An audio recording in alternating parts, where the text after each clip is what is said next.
What is up, everybody? Shauna D Man here, and welcome back to the channel. Hope you guys are doing great. Hope you guys are having yourselves a great week so far. We are here with episode 3 review of It. Welcome to Derry. Uh, Usually I post it on Monday, but I had some things come up, and so you're getting it on Tuesday. But we are here with episode 3. And so before we jump into it, first, I have really enjoyed what they've done so far with the series. If you've not seen my episode 1 and 2 review, definitely go and check it out.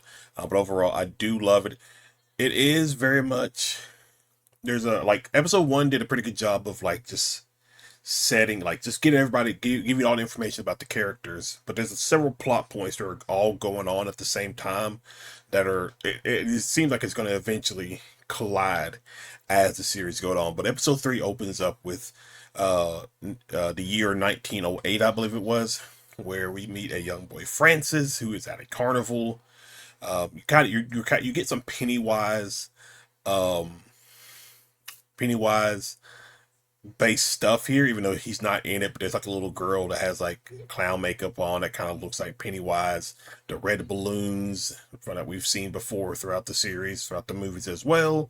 But this young boy Francis goes into this little one area where it's just like, it's one of those carnivals where it's like, the dog boy or the woman with a beard, that kind of thing, and he gets frightened by a skeleton man, very very very creepy, very very creepy looking. But fast forward, his dad gets him a slingshot. They're on their way home. Car breaks down, and he meets a young Native American girl, and he ultimately trades his slingshot for some water that they were selling for 5 cents.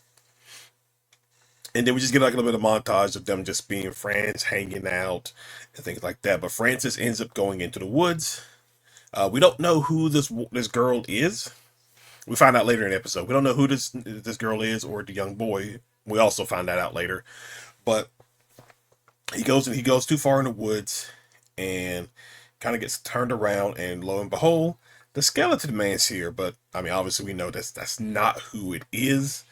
Uh, it's very creepy with the chase scene because it's like running on two legs, then running on all fours, and then running on two legs again. So it's chasing Francis throughout the forest, and it looks like it's about to devour him until the young girl shows up, hits it with a slingshot, and they both manage to escape. Now, why is this important? Because the young girl, we have already seen her before.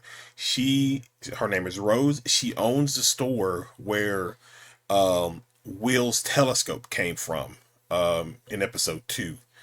And so I was like, oh, that is interesting. So there is there's this little piece that's going on right now, and obviously they're having a meeting amongst the Native American community because obviously what the military's doing, digging and stuff like that, they're concerned that they're gonna mess with burial grounds and things like that. They don't want that to happen, and so it's just this whole thing. We do see looks like to be her nephew. We don't know his name yet, but we did see him, I believe in episode 1 when maybe it was episode 2 when they were originally digging at this one site where we later found a car at the end of episode 2. We do see him, and it sounds like him and his friends an important part to play. Now we'll find out what that is as the series goes on, but that was very very cool. And then we later see Francis all grown up, and because he comes into Rose's store, and because they put in a cease and desist letter to try to keep them from um, you know, digging, make sure they don't mess with any, important burial grounds, that kind of stuff. So that is going on. And the interesting note is he completely forgot about Rose when he left because he was a military brat. And so his dad got redeployed, so he left. And when they were kids, he told Rose, hey, don't forget me, don't forget this summer, and things like that. But Rose mentions how, funny thing about Derry is like once you leave, you kind of forget about it. And so I think that's a recurring theme that's been in like both It movies, maybe It 2 more than anything. It's just like once you leave Derry, like the memory of it's no longer there. And so that is interesting. But so that little plot's going on right there was Rose, Francis, and everything like that.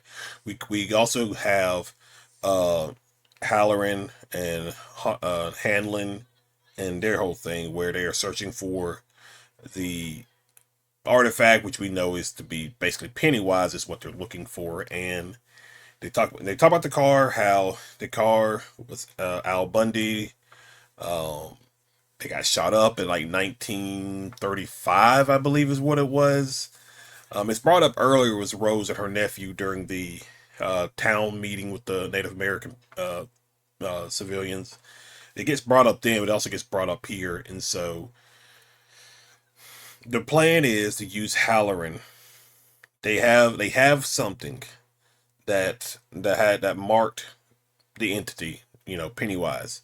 And they're going to use Halloran and his psychic ability to basically pinpoint its location, or at least to help guide and put them in the right direction. And it turns out it is the slingshot that Rose and Francis bonded over when they were kids. I'm curious on how they got the slingshot, so that's gonna be interesting to find out as well. But uh, Halloran and Hanlon they take a Chinook up in the air, fly around for a little bit, and then he starts to make connections, and ultimately he basically ends up in Pennywise's location, like lair. Basically, it's the same location that I believe we've seen from the movies, and I'm curious, did they get Skarsgård in this series, or because the voice kind of sounded like him, um, but basically they, Hanlon or not Hanlon, but Halloran gets basically first up and close and personal with this entity, and he because it's like, who are you? You see the yellow eyes and everything. It almost causes Hanlon. I keep saying Hanlon, like, because the two H's, but Halloran to basically almost jump out of the plane because like he sees his grandma and his grandma says like he's coming, you need to get away, and he starts like what he thinks is opening a floodgate is the actually the end of the ramp for the Chinook, and he's about to walk off of it, but Hanlon's able to stop him, get him back, and they get back to base. Then later on, he meets with the colonel, I believe it was, and he's talking about how just basically his experience and stuff like that. But then he mentions how it wasn't supposed to know we were there. Like it was we were supposed to be like maybe like not invisible, but it was like we were. It wasn't supposed to know we were onto it or anything like that. But he talks about like how if we don't stop what we're doing and leave it alone, something bad is going to happen. And so there's that. Halloran does have dinner with Hanlon and his wife later. Um, he learns about Will, and we come to find out that in episode one, when Hanlon was getting beat up by those masked thugs, Halloran was there. He was probing into uh, Hanlon's mind, and he come to learn that basically he has no fear. Hanlon has no fear, and so he's like basically like, I don't want to be on your wrong side. So, but mainly focus goes back onto the kids because we have Lily's mom picking her up from Juniper Hill, and she basically meets up with Ronnie back at school and basically tells her, she's gonna tell the truth. But the problem is people already think she's crazy, and she just came back from Juniper Hill, so they're not really gonna believe anything she says. So we need proof, and so they're gonna take pictures. They're gonna find a way to take pictures of it. So they run into Richie and Will because Will's very good at science, and so he's gonna use the chemicals that are needed to develop film.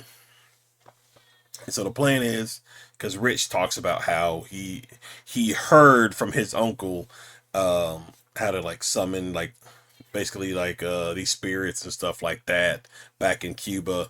And the plan is they're gonna go to the cemetery and try to basically provoke this entity to show itself just so they could take a picture of it. And there's like conversations going on with Rich and Will because, you know, Rich has a thing for Marge. I don't know why you have a thing for Marge, but then he also talks about how Will potentially has, you know, the hots for Ronnie because he just said he'll help her and everything like that. So that is the plan. So they go to the cemetery, they do the whole ritual, but then it comes to find out that, you know, Rich heard part of it from his uncle, mainly a lot of it from his cousin Tito, and so, you know, it's a little frustrating. Everybody just basically starts to leave, and that's when all the shenanigans start to happen. We have a statue of like Jesus moving in. I believe it's Smile too,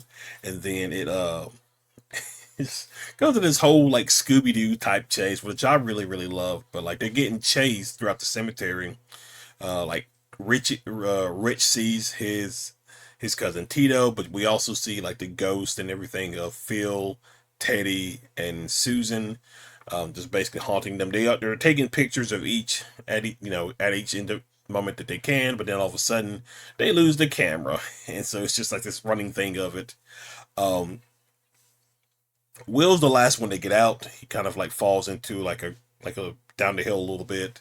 Um, you know, Rich loses the camera. Will picks it up and like he's getting ready to leave, but then he goes into this little mausoleum, and just as like one of the spirits come up to attack him, he takes a picture, and you're kind of thinking, oh, did Will get got? No, he didn't. He's fine. He comes out, um, and they head to school, start to develop the film, and they just start to get like the photos of like I believe Susan. Susan was the first one. No, Teddy was the first one. Susan was the next one, and then the last one they kind of develop, and it's the one that Will took just before he got out of the mausoleum, and you see like the figure of Pennywise, and they're like, "What is that?" It's just like it's a clown, and then episode ends, and that is basically it for episode 3 of It. Welcome to Derry. Like I said, I very much enjoyed. I've really enjoyed these first 2 episodes. This was probably a lot calmer compared to the first 2 episodes. It's kind of like you're taking, you know, you're up top again with the first 2 episodes, and then you kind of take a little bit of a dip just to be like, okay, let's relax, let's gather ourselves. Not much of a gory-ish type of episode. Still very fun. Love the cemetery, the singing and everything. But it looked weird when you had the kids riding the bikes as if they were coming out of the cemetery because you had like a green screen and the wind and everything. And it looked a little weird, but I mean overall it's fine. I still enjoyed the episode for what it was. But that is relatively it, guys. That is it. Welcome to Derry, episode 3 review.